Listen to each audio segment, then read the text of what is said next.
बहुत अच्छा हुआ प्रज्ञा जी जो आप आई। ये देखिए ना, मैं रूम के बाहर से गुजर रहा था और मुझे अंदर से रोने की आवाज आई। तो सोचा कि अगर सब लोग नीचे डांडिया खेल रहे हैं तो ऊपर अकेले बैठकर कौन रो रहा है। आके देखा तो तनु जी रो रही थी। पूछने पर उन्होंने कहा कि बहुत बुरी तरह से अभी ने उसे इंसल्ट किया। बस यही पूछ रहा था कि ऐसा क्या हुआ कि इतना जोर से चिल्लाया अभी ने इस पर। प्रेग्नेंट है वो, इतना तो समझ। लेकिन वो तो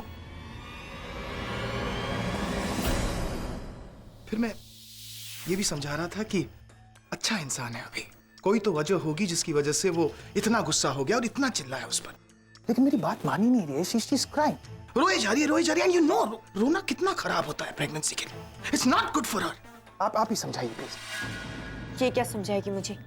ये तो खुद चाहती है कि मैं अभी से अलग हो जाऊं, हम दोनों के बीच में दूरियां आ जाए, एक दूसरे से नफरत करें हम। जानबूझ के मुझ पे इतनी रिस्ट्रिक्शन डाली गई है कि मैं मजबूरी में कोई गलत कदम उठाऊं। और यही हुआ।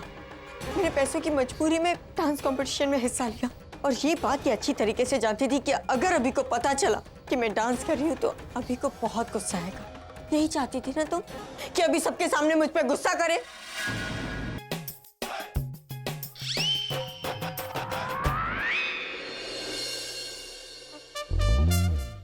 What यार, कुछ भी। एक लाइन से क्या फर्क पड़ रहा है? ऐसे लग रहा है जैसे लाइन के इस तरफ एक कंट्री और दूसरी पार्ट दूसरी कंट्री, और उस कंट्री में आने के लिए वीजा चाहिए, इसलिए रावण उसे क्रॉस नहीं कर पा रहा। चंचल, इधर। ये लेडी मुकेम्बो कहाँ चली गई? कहीं मुझे यहाँ पर बिठाकर एंजॉय करने तो नहीं गई? सर वो आपकी तरह नहीं है, बहुत ही धार्मिक प्रवृत्ति की है, उच्च विचारों की है और बहुत संस्कारी भी। तुम इसकी आरती क्या उतार रही हो? तुम मेरे लिए काम करिए और तारीफ उसकी करिए। कहाँ गई है वो? सर वो किसी काम से गई है, बस अभी आ ही जाएंगे। सर मैं आपसे एक बात पूछूं, आप बुरा तो नहीं मानेंगे? अगर बुरा मानूंगा तो तुम्हें पता चल जाएगा चंचल। नहीं सर, मैं तो बस ये पूछना चाहती थी कि जब भी आप प्रज्ञा मैम को लेडी मुकेम्बो बोलते हो तो उसमें प्यार नजर आता है।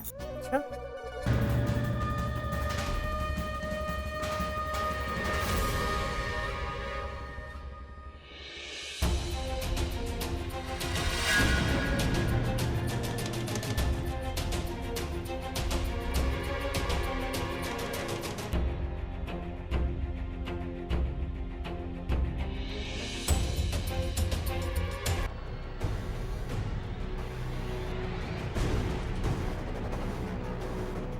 लेडी मुकेम्बो,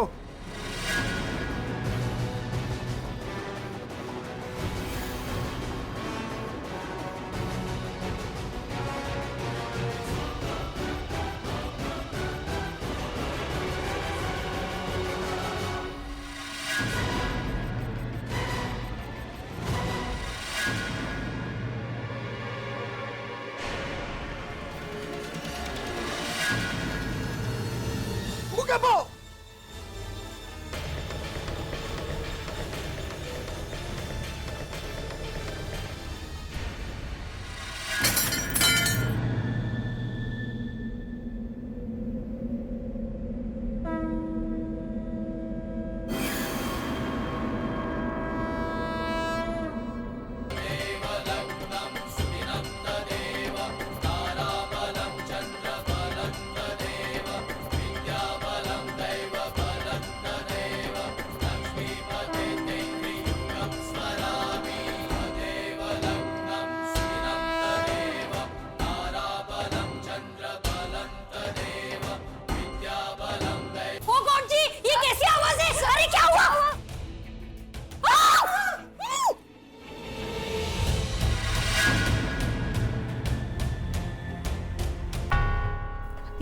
कर रही है, किसी ने देख लिया ना तो बेवजह पकड़े जाएंगे। तू चुप कर।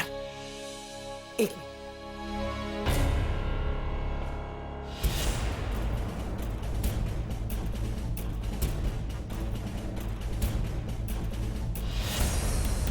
हाँ, पता है मेरी तो जान निकल गई थी। तू ठीक है ना? तेरे को चोट तो नहीं आई?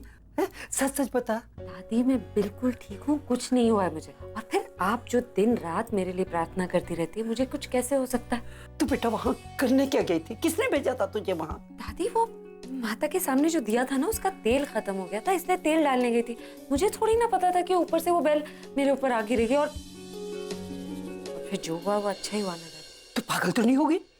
नहीं, आपने देखा कैसे वो मुझे बचाने आए, और